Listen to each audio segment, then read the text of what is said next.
Afinal de contas, Pina, por que você se tornou prefeito? Conta pra gente essa história. Eu sou filho do interior, filho de operário. Eu sou operário.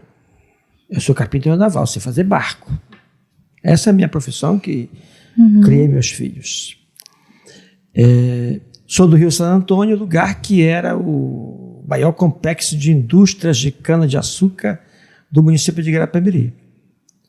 Mas, na década de 70, começou a falir os engenhos. E eu, um jovem da Igreja Católica, e preocupado com isso do rural, e agora qual é a saída, chegou às grandes fábricas de palmitos acabou com nossos açaizais nativos. E aí a fome chegou e a miséria chegou. Nossa. E eu, menino da igreja, naquela época a Igreja Católica fez um CELAM em Poebra, tomou opção pelos pobres e pelos jovens. Eu era um jovem pobre, mas, no entanto, com muita fé na igreja. E a gente começou já a aprofundar a partir disso, né, dessas opções que a igreja tomou. A gente começou a discutir das comunidades, porque as comunidades passavam fome, as SEBs passavam fome. As SEBs são as comunidades eclesiásticas de base da Igreja Católica. Então, existia fome. E um êxodo rural, mas os que ficavam lá tinham que buscar alternativa. E nós saímos para buscar alternativa. E, pela ajuda do bispo, que era da Prelazia de Cametá, ele, conversando com um padre disse: olha, Guarapé-Miri está na miséria, mas, no entanto, tem uma coisa lá que está em estudo. E se eu tive a oportunidade em Minas de participar do debate, que estão estudando o açaí daqui da região do Pará, da Amazônia, mas principalmente do Pará. E dizia que seria um fruto de promissor.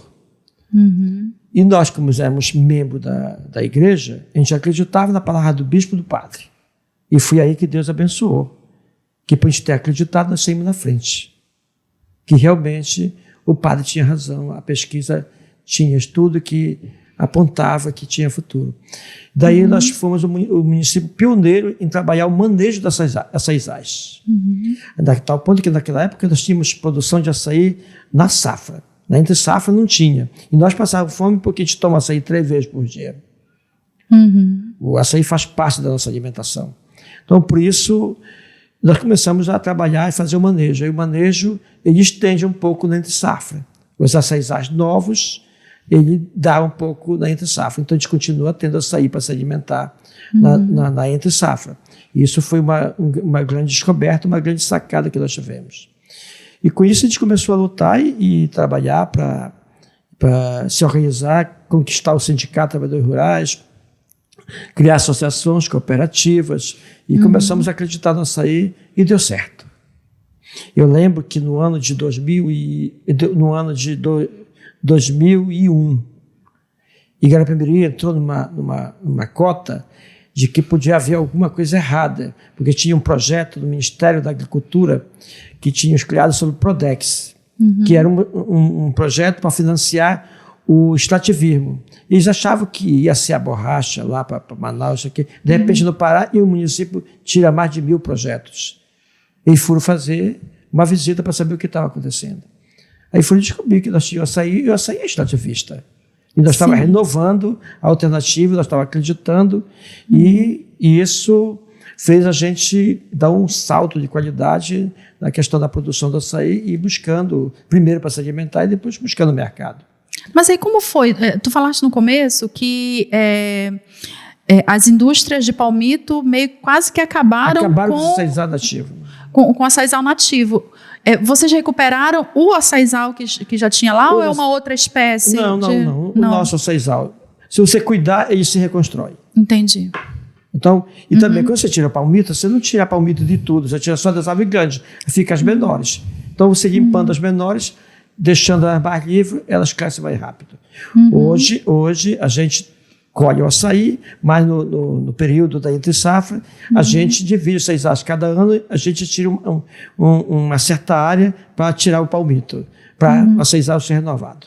Entendi. Nós tivemos uma visita, eu já estava prefeito no primeiro mandato, uma visita de uma equipe dos Estados Unidos, que a Secretaria da Agricultura aqui veio que eles chegaram lá, nós providenciamos um barco lá confortável e chegou uma equipe.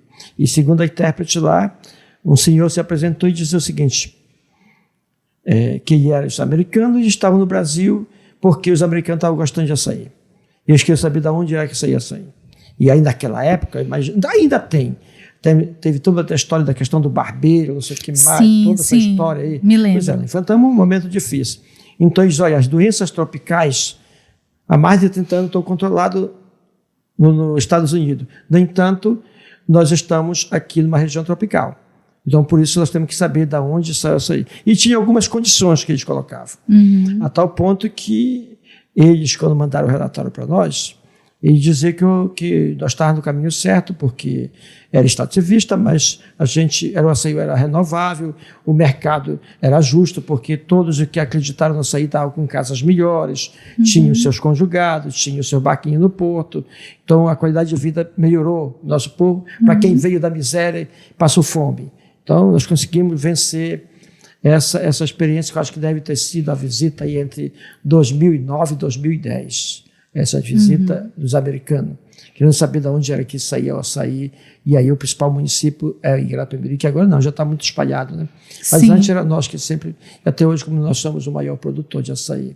Mas nós tivemos essa visita dos Estados Unidos, que garantia essa história de que o nosso açaí era renovável, o nosso açaí tinha qualidade. Tinha qualidade, o mercado era justo, porque a qualidade de vida melhorou e habitualmente correto, né? Agora, me conta como foi que o senhor deixou de fabricar barcos e se tornou prefeito. Porque na hora que você se envolve na igreja, se envolve nas organizações sociais e começa a ter que correr, tá dando palestra, indo para cá, ir ali, visitar, se organizar para ir lutar por isso, lutar por aquilo, por exemplo. Eu fui coordenador de uma fundação 9 anos no Baixo Tocantins. E aí, naquela época, nós brigávamos por quê? Ramais, financiamento e energia. Nós éramos o maior produtor nacional de energia, que era Tucuruí. Sim. Nós éramos uma região azulzante, impactada, mas não tinha energia. O governo do FHC, que trabalhava aquele programa de Avança Brasil, criou o Luz do Campo, mas o Luz do Campo ia para fazendeiro. Para os grandes. Os pequenos não. Aí o Lula criou o Luz para Todos, mas a Rede Celpa, que era responsável aqui, disse que não tinha condição de levar para os ribeirinhos. Nossa. Porque eles só levavam onde tinha estrada. Não era para todos, então? Não era para todos. Aí foi daí que veio uma grande luta, foi daí que eu teve que me dedicar muito tempo na minha vida. Aí não compatibilizou mais fazendo bar.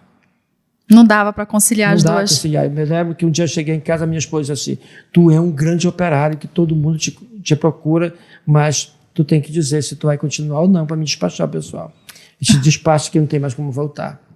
Meu Deus do céu. Aí, nessa época, o deputado federal Paulo Rocha sempre apoiou a Tocantina, então ele foi um dos que disse, não, vamos trazer o Pina para ser assessor parlamentar na região. Aí eu trabalhava em todos os municípios de Tucuruí para baixo. E aí, esse trabalho nosso, a gente se organizou e a gente conseguiu financiamento, principalmente para o açaí. Nós conseguimos estradas, entendeu? A PA 151, quando o governo do Almir Gabriel planejou a alça viária, ele planejou via o sul do Pará. Sim. Mas a PA 151, que pegava do trevo ali do Mojuca, Baitatuba, e ia para Igarapé-Miri, Baião, Mocajuba, etc., estava fora do programa. E aí nós éramos uma área de terra, nós éramos nativo, o verdadeiro paraense, mas quando nós fomos estudar o projeto de alça viária, era para os migrantes do sul e sudeste do Brasil, que eu não tenho nada contra. Claro, sim. Mas nós tínhamos que Tinha que ser inserido, né? Exatamente. E aí, com isso, tivemos muita luta. A tal ponto que uma vez nós fechamos o trevo de Abaetetuba 36 horas para pautar a PA 151, que a gente entendia. Para inserir Igarapé-Miri dentro dessa rota, né? E nesse caso não era só Igarapé-Miri, porque eu era um coordenador regional. Sim. Então, Cametá, Igarapé-Miri, de Moeiro, Oeiras, Mocajuba, Baião, tudinho fazia parte dessa estratégia aí. E aí nós éramos impactados pela maior produção de energia e impactados pelo maior porto de exportação, que era Barcarena. Então, fazia um sanduíche da gente da miséria. Então, isso começa a despertar na gente a necessidade de lutar. Quando você luta, você começa a se tornar, de alguma forma, lideranças. E aí os desafios maiores aparecem. E aí, de repente, em Igarapé-Miri apareceu isso. Não, o Pina tem que ser candidato.